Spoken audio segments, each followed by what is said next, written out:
Hello BookTube, my name is Elizabeth. Welcome or welcome back to my channel, Book as in Books.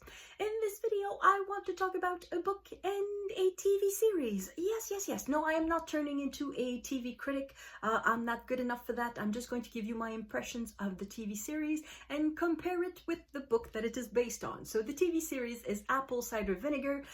It is on Netflix, and the book it is based on is The Woman Who Fooled the World, the true story of fake wellness guru Belle Gibson, and it is by journalists Nick Toscano and Beau Donnally. So the two authors are journalists for the newspaper The Age in Australia, because this story is set in Australia. And it is about Belle Gibson, who is this woman here. I think they should have shown her face because she wanted to be famous, and she got to be infamous. So why not show her face? This, I cannot say that I knew the story of Belle Gibson before reading the book. I think I had heard of her, but not much. So what happened was that in the early 2010, she used social media to claim that she had cured her brain cancer by eating well and exercising, basically, but mainly by wholesome eating. And she became famous for that. Then again, that's the one thing in the book that I'm not quite sure how famous she was before her downfall. After her downfall, everybody knew her, that's quite clear. But before that, I don't know how famous she was. Was she famous in Australia in general, or was she famous in the wellness circles? Because that can be two complete different things. But in wellness circles, she was certainly very well known. She had published a book of recipes with in the foreword a little story about her wellness journey, and she had created an app for iPhone, iPad, and it had been selected by Apple to be one of the few apps on the Apple Watch. So she was the only Australian developer to be selected, and she was there among like huge, very popular, very big apps, very big companies such as the New York Times or Google, and her little app, The Whole Pantry, was selected to be among that. And not very long after that, her lies were exposed. In this book, the two journalists are explaining how they got to the truth and what the truth is. So it opens with a scene where Belle Gibson goes to a funeral, the funeral of a woman named Jess Ainscough, who herself was an influencer who apparently inspired Belle. Jess Ainscough was diagnosed with a cancer of soft tissues in the arm when she was about 2022, and the solution that her doctors came up with was to amputate her arm, like completely, like at the shoulder, and she refused that. She decided to turn to alternative therapies, and she tried the Gerson method, which is something like putting coffee in your bottom several times a day.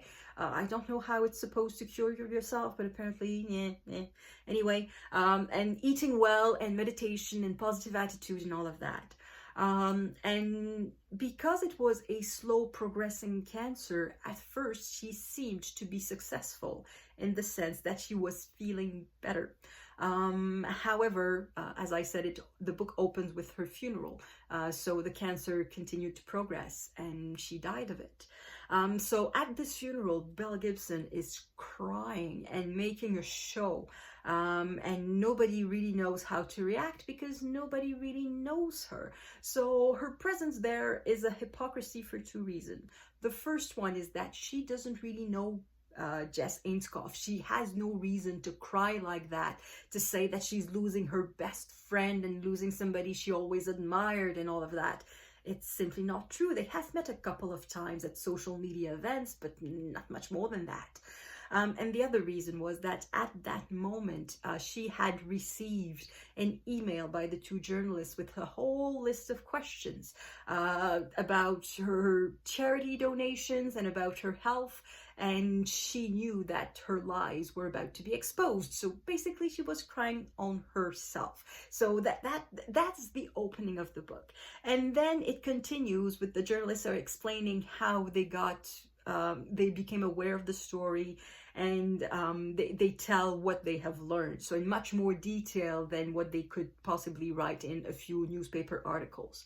So they talk about Belle's childhood, what they found out about it, which is not much. It's not easy to get information about Belle Gibson, because that's the thing with compulsive liars, is that the truth is very hard to find amongst all the lies. Apparently, well, not apparently, for sure, she doesn't know who her father is. She has a bunch of half siblings. Her mother, that's where we go into the apparently, also has a dubious relation with the truth. It's very hard to get facts out of Belle Gibson's mother. So apparently her daughter, just Belle Gibson, takes from her mother. It's the same type of personality. Belle Gibson apparently left right away from home at 12 years old, and she went to live with a teacher, a male teacher. What's happened there, nobody knows. And then at some point she moved to the other side of the country, to Perth, and then she came back to Melbourne when she was 19 and pregnant. And that is where she started to tell these stories she created this persona of somebody who had been diagnosed with brain cancer and had cured herself by eating well. And that is how it started. She started to post on a blog, on Instagram, on Facebook, on any social media that was available to her. And she started to create this following. And in her activities as a social media influencer, which was entirely new at the time, she also claimed to collect money for different charities. So she would say, if you buy my app today, 100% of the proceeds will go to such charity. She would go to an event and she would say, okay, so if you can give something, there's a pot to put money there. It will go to the family of this little boy who is trying to get enough money to get this experimental treatment for his brain cancer. And things like that. And what the journalists quickly realized was that she never gave the money to these charities, and also she was never registered to be allowed to collect that money. Because in Australia, as in many countries, I think it's the same thing in Canada, to collect money for charity, you need to be registered. Because it would be too easy otherwise to be somebody say, oh, I'm collecting money for so-and-so, and you just keep the money in your pocket, because if you're not registered, you don't have to provide any proof that you gave the money. But if you are registered, you have to be accountable. You have to show your accounts and show that, yes, we collected X amount of money, we used 10% of it to run our operations administratively, and the rest went to that organization or that person, and you have to prove that you gave the money. And Belle Gibson never did any of that. So that is how they managed to expose her at first. It was not about her health claims, because of course no doctor would go on the record saying she doesn't have cancer. They could say it's unlikely, because among other claims, that at some point she said that her cancer had come back, and it was now in her uterus, her spleen, her kidney, her liver, and basically any organ in the abdomen. So that thing for any doctor is extremely odd. A brain cancer doesn't jump from the brain to the abdomen. It doesn't make a lot of sense. And all the doctors could say was, it's unlikely, I would need to see a medical file to believe it. But then again, it's not enough to go public, for journalists to go public and accuse somebody of lying about their health. So they started by publishing about her financial situation, about her financial lies, the fact that she had not given to charity, in the hope that they would get more testimonies about her health. And that is indeed what happened. At some point, Belle Gibson was cornered, and she had to say, well, no, I was never diagnosed. Well, she would never say that. She never said, I was never diagnosed. She said, I was diagnosed and I believed it. And she would... She gave an interview to 60 Minutes, and I did watch the interview too on YouTube, and oh gosh, it's spectacular. Poor Belle Gibson. It's clear that she's not the sharpest tool in the shed. It was a train wreck. Anyway, so the book talks about all of that. They also talk about the harm that these so-called alternative therapies are causing. They interview doctors, and they interview the survivors, I might say that the children and or the spouses of people who chose these alternative therapies and unfortunately died of them. And that's what the doctors say, that liars, like health gurus like Belle Gibson, they are manipulating very vulnerable people, because when you receive a diagnosis of malignant cancer, that something is attacking your life, chances are the people will look to any solution possible. So yes, there's conventional medicine, but perhaps there's something else. And at the moment, for many types of cancer, what conventional medicine offers is not agreeable. It's the rounds of chemotherapies, it is operations, and it is painful. It makes you sick. You have to get worse before you get better. That at the moment is what conventional medicine offers. So it's easy to find charm in alternative therapies, because in a sense they give you control. They say, no, you got cancer because you ate badly and you did not exercise. But if you exercise and eat well, you will cure yourself. And in a way that is very attractive. And it can easily be reinforced. Don't think that's only stupid people who believe that. Let's say that I'm diagnosed with cancer, like tomorrow morning. I'm diagnosed with cancer, and they tell me, okay, we're going to start with an operation, and then we'll see, but it's likely going to be chemotherapy for a number of weeks, and then we'll see.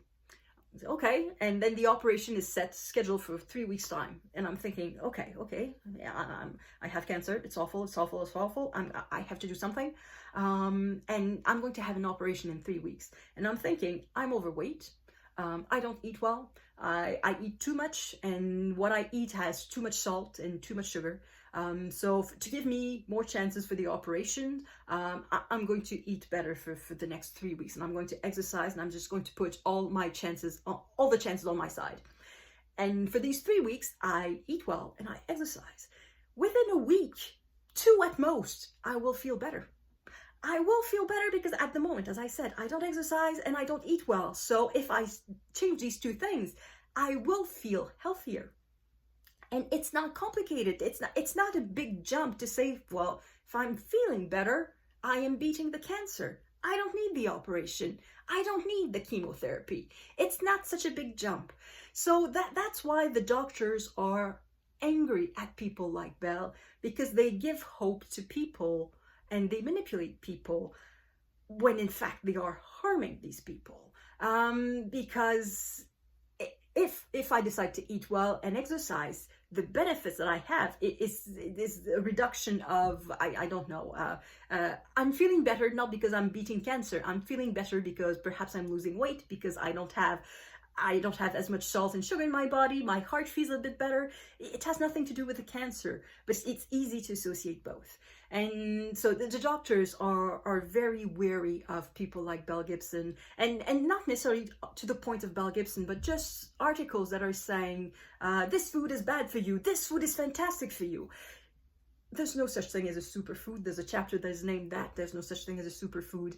And these food fads, yeah, but no. Yes, eating well is important, but there's not a single food that's going to help fight everything. There's no miracle cure at the moment. Anyway, so they go beyond just the story of Belle Gibson, and they give a lot of context. And it is a super interesting story. I understand why Netflix decided to tell the story of Belle Gibson, because it is a very interesting story. So now I'm going to give a bit my impressions about the Netflix series. I liked it, but I much preferred the book, because the book is about the facts. It goes to the facts. It sticks with reality. The Netflix series does not stick with reality. It says so at the beginning of every episode that this is a story based on true events themselves, based on lies, something like that. And there are several differences between the book and the Netflix series. So the Netflix series, of course, focuses on Belle and her partner then, whose name was Clive. So Belle has a son who, at the time of the events, is a little baby and grows to be eventually 5 years old. And she lives with this man called Clive. in the book, it's not quite clear what the motivations of Clive are. When did he figure out that Belle didn't have brain cancer? Did he knew it from the start or not? We don't know. Once he figured out that Belle didn't have cancer, why did he stay with her? We don't know. And that's the other thing that we don't know from the book. What were Belle's motivations? We never know that. Because nobody has managed to get inside Belle Gibson's head. And even after, as I said, there's a 60-minute interview of about 30 minutes. And it's fascinating in a way, but we don't get to understand Belle. We just see a young woman who is trying to salvage her reputation. It doesn't help us understanding why she did all of that, because Belle is trying to salvage her reputation. She's not going to say, I knew I didn't have cancer, I did it for that reason. She's going to say, well, I thought I had cancer because I had seen that doctor. Well, I thought he was a doctor and he told me this and that and that. And she's going to spin it in a way to try to sound likable. So we never get to know why did she do it. So for the Netflix series, they had to make a choice. And they decided that Belle did all of that just to get the attention. That she was an attention seeker and that she wanted the attention. And that she also was very vain. So she wanted to have the pretty clothes and she wanted to have the beautiful house by the beach. And that were her reasons. It was vanity and mercenary gains. That's all that she wanted. I don't know if it's a choice with which I agree. There's got to be some sort of mental illness aspect to it, but of course in a TV series it's very hard to portray. And in the book they interviewed a few psychologists, but none of them will say, well, she has that disease. They would need to examine her. So there's some mental issues there. They are not really explored in the TV series. Other differences, the person, the influencer Jess Ainscough is transformed into the character of Milla Blake. And the story, I think, of Milla Blake follows relatively closely the one of Jess Ainscough. So I think the changes were made just to avoid, the name change was made to avoid any potential issues with the family of Jess Ainscough, because if you decide that this is a fictional character, you can do whatever you want with it. And all the scenes with Milla Blake, I thought, were very successful. The storyline of Milla Blake, I thought, was very successful, and I really, really liked it whenever it was on the screen. Which I cannot say the same for whenever Belle was on the screen. The choices that they made of making Belle somebody who is vain and an attention seeker makes her unlikable from the get-go. And I get it, Belle is not likable, but they should have given her some sort of... They should have tried a little harder to make us sympathize with this character, because very often when she was on the screen, I didn't care. And she's on the screen a lot, so for a TV series, that's not good. From what I know, the only images that I've seen of Belle Gibson, the true Belle Gibson, is the 60 minutes interview. I'm going to leave a link to it in the description box. And in that 60-minute interview, despite all her lies, despite her stupidity, her vanity, and all of that, I can feel a vulnerability. Of course, it's the vulnerability of a person about to have her life upended completely. The vulnerability of a person who goes from fame to infamy. But there's a vulnerability there, and I thought they could have used that in the TV series differently, because if she indeed left home at 12 years old, if she indeed was raised by a mother who is a compulsive liar herself, that would explain why she's vulnerable. So they could have used that a little bit more. So it's not the choice that they made, it's a choice I would have made, but I'm not a TV producer, I'm not a screenwriter. But it made Belle very, very unlikable, and I thought if they had used that, it would have been more interesting. Another thing that I more or less liked, a change that they made.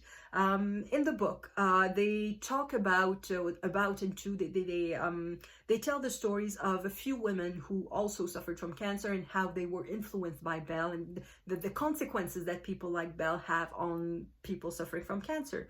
And one of these women is named Kate.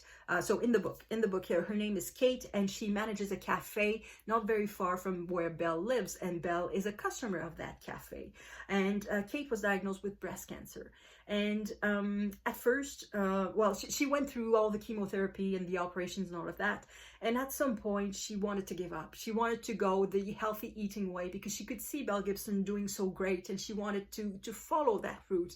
And it was her fiance slash husband, I don't remember exactly, who told her, no, you're not giving up on chemotherapy. And he tried to reason with her and convince her, and she let herself be convinced and said, okay, we'll continue with conventional therapy. But if she had followed the route of Belle Gibson, in all likelihood, she would have died of her cancer. So that's something that is in the book. In the TV series, they created a character called Lucy, who is a manager of a cafe where Belle goes. And the husband of Lucy is one of the two journalists who exposed Belle. And that is a change I don't like, because indeed in the book, the husband, fiance, I don't remember, let's say husband, of Kate is named Nick, but it's not this Nick, it's a different one. So in the TV series, they call it, they call him Justin. So that's a change I'm not entirely sure that I like. But yeah, nevertheless, it still makes for an interesting story. I don't think, the thing I don't like about it is that it's as though journalists must have a personal stake in the story to be interested about a story. Because at first, in the TV series, there's the friend of Belle, Chanel, who goes to journalists. I suppose that must be the other one. He's never named in the TV series, but I suppose she goes to the other journalist who says, I don't know who Belle Gibson is. And then Justin walks on and says, hey, do you know who Belle Gibson is? And he turns around and says, yes, what do you know about her? And he's very, very interested in exposing her because his wife wants to follow her and he doesn't want her to. So that's the thing that I don't like. Journalists don't need to have a personal stake in a story to find a story interesting. So that's the reason why I don't particularly like the change. So on the whole, I would say the series is interesting. As I said, the character of Belle is not necessarily likable, and when she's on the screen, I don't necessarily like her. They have to make decisions about Clive. Why is Clive staying with Belle? And they decided that Clive is staying with Belle because he's a wonderful father to the little boy that Belle has, and he's afraid of losing his relationship with that little boy if he leaves Belle. And indeed, I suppose that in real life, I don't know if they're still together or not, but I suppose that if they are separated, he doesn't have any parental right to that little boy, so he probably doesn't see him anymore. So yes, that can be a powerful incentive to stay with somebody who is toxic. But at the same time, I think they are giving him a bit too much credit. He looks like this poor sucker. I'm sorry to say that. He looks like this poor naive man who was charmed by a woman younger than him, and who's a bit spineless in a way. And in real life, I don't know, that there's not much about him in the book because he didn't talk to journalists. He's not a public figure, so he's hard to pin down. But yeah, that's a choice again with which I'm not quite sure I agree with, but it's defendable. And I would say that on the whole, the series is too long. It is 6 episodes of 1 hour each, and I think it should have been at most 4 hours. I think 4 episodes would have been plenty. It's not necessarily that there's one episode too many, it's just that each episode could have been at least 15 minutes shorter, at least 15-20 minutes shorter. I don't know exactly which scenes I would cut, but I just know that it's too long. It's too long. And also there's a lot of back and forth. There's a lot of jump in timelines. So that in the first episodes, there are like in all of the episodes, there's 3 timelines, but it's sort of joined at some point. So there's a timeline of Belle being exposed. So Belle at the height of her fame being exposed by the journalists. There's the timeline of after Belle is being exposed or about to be exposed, so at the end of her fame. And then there is the timeline of the beginnings, so in the past. So we have these 3 timelines and it keeps jumping between the 3. Sometimes it's hard, the events are hard to put back in order throughout the series because there's these jumps in timeline all the time, constantly. And that makes it a bit, I think it's the equivalent of in action movies when they change the camera angles all the time to try to give you the impression that a lot of action is going on. I have the impression that they jumped in timeline all the time to try to give suspense, but in fact we know how it ends. So at the very beginning, we know that Belle is lying, even for somebody who hasn't read the book, even for somebody who has never heard about Belle Gibson. It takes about 5 minutes in the series that we know that Belle is lying. So there's no suspense in that. So they tried to create the suspense by jumping in the timelines. And I don't know how successful that is. Again, I'm not a TV critic. I don't know exactly how better, I don't know what the solution would have been. That's the thing. I cannot say they should have done this, it would have been better. I don't know what would have been better. All I can say is that these jumps in timeline bothered me. A thing that I liked was the soundtrack. Whenever they played pop music, I really liked it. However, I didn't like when there was some dark, ominous tones. That's from Forgetting Sarah Marshall. But dark, ominous tones, atmosphere. That one, sometimes they used it and I didn't know why. So that was something that was a bit odd. I think basically anytime there was this dark, ominous tones, that was a scene that could have been cut. But not every time, but a few times, I think. Anyway, so that's it. I'm going to stop talking about the TV series because, as I said, I'm not a critic and I don't really know how to approach that. But basically, the book is extremely good. It's very good, very interesting. If you're interested about these types of personalities that are slippery, let's say, and if you like journalistic investigations, this is very good. So that's it. So if you've seen the series or read the book, let me know in the comments what you thought of it, and thank you everyone for watching. I will see you in the next video. À la prochaine.